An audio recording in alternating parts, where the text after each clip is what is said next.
नमस्कार, हम डिम्पल मिश्रा स्वागत करते हैं सबके अपन चैनल भारत लोकगीत पे। तो आज हम आप सब खातिर लेके आए बने अच्छा सा प्यारा सा बेटी विवाह गीत। आप सब ये गीत सुनिए। अगर गीत पसंद आए तो आप सब हमारे चैनल लाइक करें, सब्सक्राइब करें, शेयर करें और कमेंट करके बताएं कि गीत आप सबके कैसा लागल है। आशा करते हैं कि गीत आप सबके अच्छा लगे। पापा के से जिया पर मामी रोवेली सुनी स्वामी जी और हमार।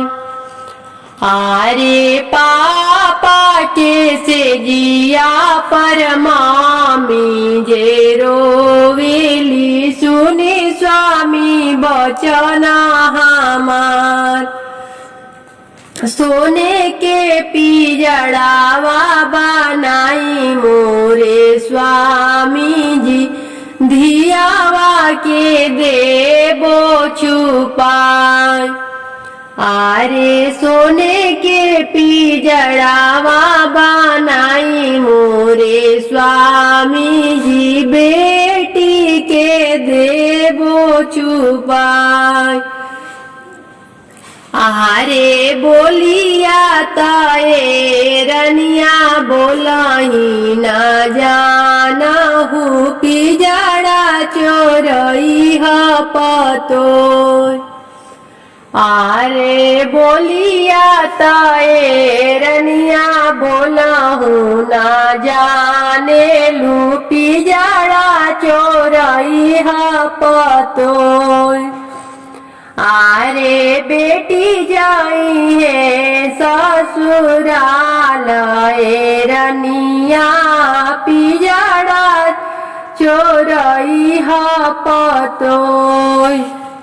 आरे कैला नाये धानी बेटा के बियाहवा उतारी नाया पनी पतो।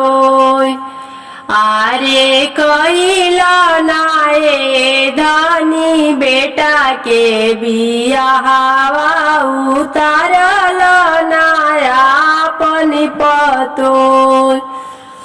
आरे अमावा के साधई मोलिना पुरई न जानेला दुनिया संसार।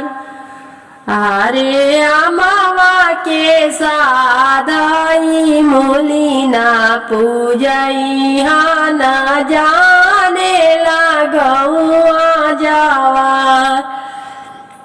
आरे बेटी के साधा प्रभु जी पतोया ना पुरई न फाटा ताटे हमारो करे।